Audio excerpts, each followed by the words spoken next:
As a contractor, do you ever get frustrated about how much time it takes to have to stay on top of your staff and your team to get consistent results?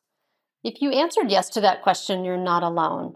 I just did a survey of contractors, and 78% said that that is one of their biggest struggles when it comes to being able to produce consistent results in their business.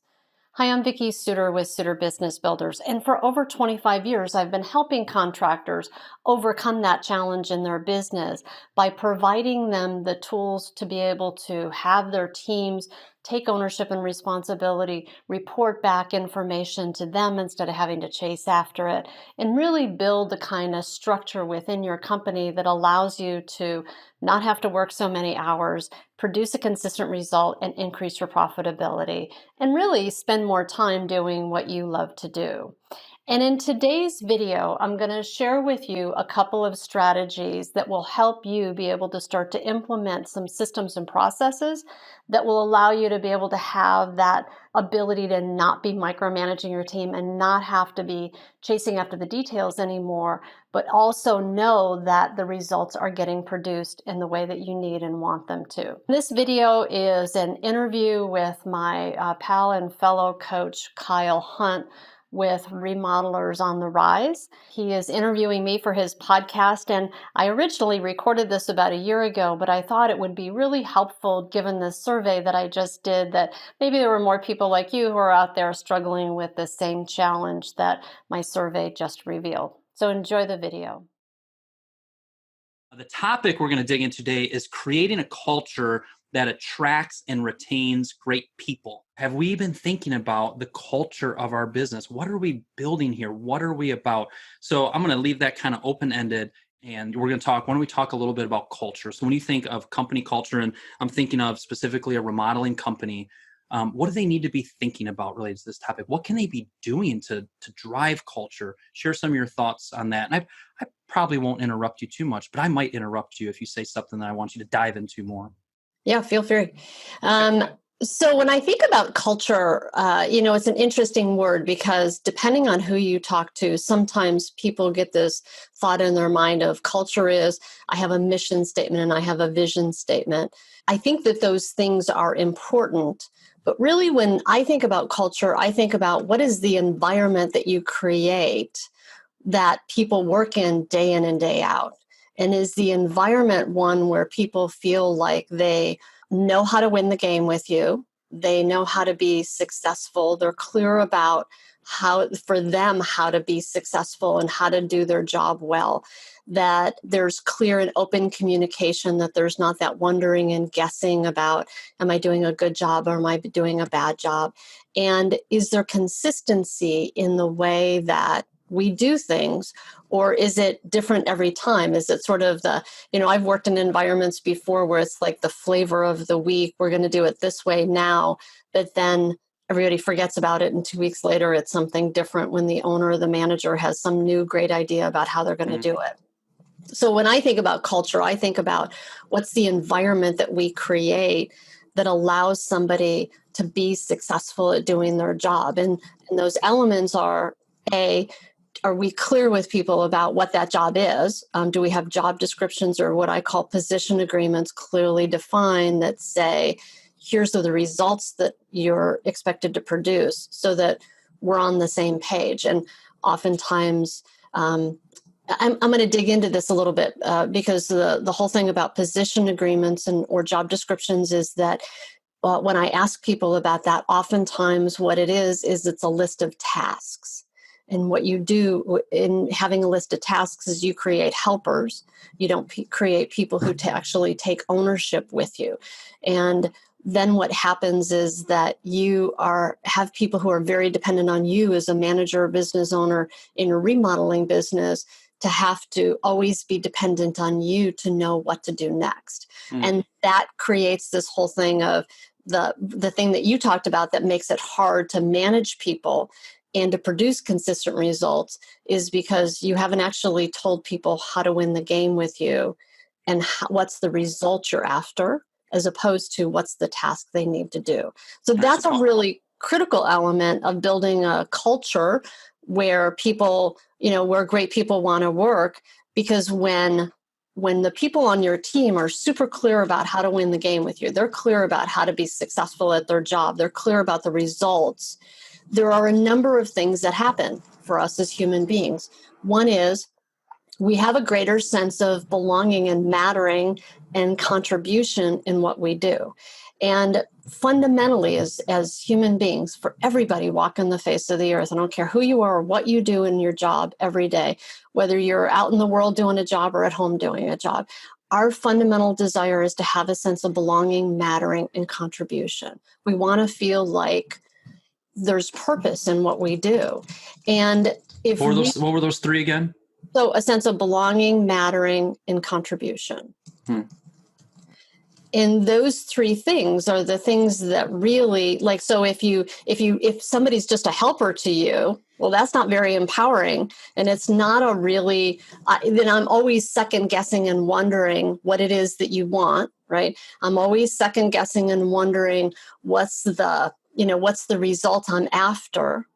And I may or may not hit the mark if we're not in agreement about what that actually is. So when we get really clear about that with our team and we build position agreements that are very specific about the results we want people to produce, and we get agreement with our teams around that, now I'm coaching to a result. I'm managing to a result with somebody. I'm no longer just having conversations about what's the next thing they need to do. So pause there. Yeah. Pause there. Here's what the people listening need to hear. One, Vicki is an expert at teaching and coaching business owners how to better manage their team and to create a culture that attracts and retains. And I think it's interesting that when I gave you a wide open topic of culture, you kind of said, a lot of times people think mission, vision, or people think, well, we're going to do fun events and we've got to take them out after time. And we throw these like little tactics at it. But here's an expert, you, talking about culture. And it's interesting how everybody kind of juke this way and you're jiving that way. You know how to build a great culture? Make your people feel empowered. Give them clarity on what you expect from them. Give them true responsibility where they can feel like they're contributing. I think that is just very different and contrary to the way we typically think about this. So I wanted to pause and make sure everybody heard that loud and clear. Yeah, thank you. Thanks. That was a great distinction that you just made. Are you saying thanks because I said you're an expert and she's wonderful, or because of the way I beautifully explained? Well, I do appreciate that, Kyle. And I think that you did a nice job just in clarifying for people, what it is that the point that I was making. The thing that's really interesting about, as I've done this with companies over the years, is that those companies that have first defined clear results with their team, with position agreements, and they manage people to those results, like we have a partnership, we have an agreement about these are the results of your job, and that we then secondly set up a structure for reporting and accountability around that. So it's not a do it and then leave it and it goes on a shelf kind of thing. I hold position agreements are that there's then got to be a structure set up whereby people are, there's a deliverable associated with those results. So whether that's, if I'm like, as an example, let's take a project manager as an example. So if I've got a project manager working for me. Let's call him Jim. Jim. All right, Jim. So Jim, the project manager, I have given him a position agreement that he has looked at, we've got an agreement about, and we've both said, yep, that's the criteria for winning the job as a project manager in my company, in our company. And Jim says, okay, great.